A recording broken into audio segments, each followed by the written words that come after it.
అదే RTV app వార్తల్ని క్షణాల్లో చదివే అవకాశం ఉంటుంది. ఒక న్యూస్ పేపర్, ఒక టెలివిజన్ ఛానల్ మీ చేతుల్లో ఎప్పుడూ ఉంటాయి. నిన్న మధ్యాహ్నం మా ఆమ్దాల్ వర్స్ ఎస్ఐ గారికి సిఐ గారికి వచ్చిన సమాచారం మేరకు మనకి బిఆర్ నగర్ బ్యాక్ సైడ్ ఒక సాధువు గారు గంజా అమ్ముతున్నట్టుగా ఆయన పిలుస్తున్నట్టుగా ఒక సమాచారం వచ్చింది.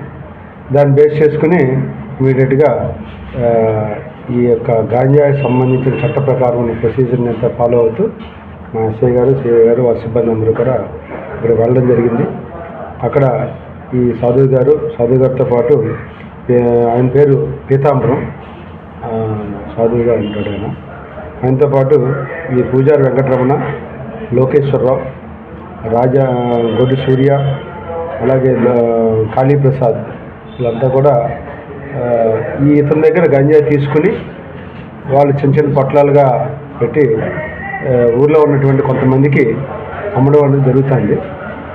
దీని మీద సుమారు 2.5 kgs దాకా గంజాయిని కూడా సీజ్ చేయడం జరిగింది. ఈ గంజాయిని సీజ్ చేసి దర్యాప్తులో భాగంగా విచారిస్తే ఈ చిన్న చిన్న పొట్లాలుగా చేసి ఇక్కడ చాలామంది కన్జ్యూమర్స్కి అమ్మడం అనేది జరుగుతుంది. సుమారు మనకి 6 దాకా ఎస్టాబ్లిష్ అయ్యారు. వాళ్ళందరినీ కూడా పిలిపిస్తున్నాం, వాళ్ళ పేరెంట్స్ని కూడా పిలిపిస్తున్నాం. ఎవరైతే గంజాయి పీల్చడానికి అలవాటు పడ్డారో వాళ్ళందరినీ కూడా రీహాబిలిటేషన్ సెంటర్ పంపించి వారందరికీ ఒక మంచి మనుషులుగా మారడానికి ఒక ప్రయత్నం చేస్తున్నాం.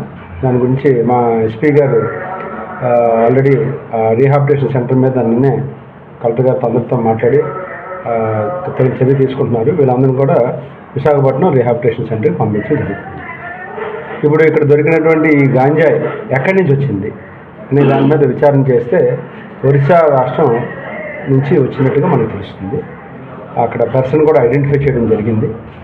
సో అతన్ని కూడా ఈ కేసులో ఇన్వాల్వ్ చేసి తగిన చట్టపరమైన చర్యలు తీసుకుంటాం. ఇక ముఖ్యంగా ఏంటంటే ఈ గంజాయి అనేది చాలా ప్రమాదకరమైన పరిస్థితి. మా ఏపీలో ఒకటే రాష్ట్ర ప్రభుత్వం గంజాయి నిర్మూలన కోసం చాలా స్ట్రిక్ట్ ఇన్స్ట్రక్షన్స్ ఇవ్వడం జరిగింది. చట్టం కూడా చాలా కఠినమైనటువంటి చట్టం. మా ఎస్పీ గారు వచ్చిన దగ్గర నుంచి కూడా 100 days ప్లాన్లో ఈ గంజాయి నిర్మూలన చేయాలనేటువంటి ఇన్స్ట్రక్షన్ మా అందరికీ ఇవ్వడం జరిగింది. దాని మీద మీరు ఈ మధ్యన చూసుంటారు. కంటిన్యూగా మేము శ్రీకాకుళంలో కూడా 22 kgs దాకా గంజాయి పట్టుకున్నాం ఫస్ట్ టైం. అలాగే జిల్లాలో చాలా చోట్ల ఇప్పుడు కంటిన్యూగా ఎఫర్ట్స్ చేస్తున్నాం. ఎస్పీ గారు పూర్తి జాగ్రత్తలు తీసుకుంటున్నారు. అందులో భాగంగానే నేను ఇక్కడ కూడా సమాచారం మీద పట్టుకోవడం జరిగింది. దయచేసి తల్లిదండ్రులకు అప్పీల్ ఏంటంటే మీ పిల్లలు ఏ పరిస్థితుల్లో ఉన్నారు, వారు ఈ విధంగా ఏదన్నా బిహేవ్ చేస్తే వాళ్ళని తల్లిదండ్రులు ముందుగా కంట్రోల్ చేయాలి. వాళ్ళలో ఏదైనా తప్పుడు నడవడికి వెళ్తే వాళ్ళ ఫ్యూచర్ పాడైపోతుంది. ఈ గంజాయి తాగడం మూలంగా వాళ్ళ ఆరోగ్యం ఒకటే కాదు, భవిష్యత్తు కూడా నాశనం అయిపోతుంది. కాబట్టి మాది అప్పీల్ ఏంటంటే పేరెంట్స్కి, ముఖ్యంగా పిల్లల పట్ల జాగ్రత్తగా ఉండాలా, వాళ్ళ మీద అబ్జర్వేషన్ ఉండాలా. ఎటువంటి చిన్న తప్పుడు గంజాయి కానీ మత్తుపదార్థాలు అలవాటు పడితే ఇమ్మీడియట్గా మీరు కంట్రోల్ చేయనప్పుడు మాకు తెలియపరిస్తే మేము కౌన్సిలింగ్ సెంటర్ తీసుకెళ్ళి రీహాబిలిటేషన్ ద్వారా వాళ్ళని మంచి మనిషిగా మార్చి అందరికీ ఉపయోగపడేలా చేయడానికి ఒక ప్రయత్నం చేస్తాము.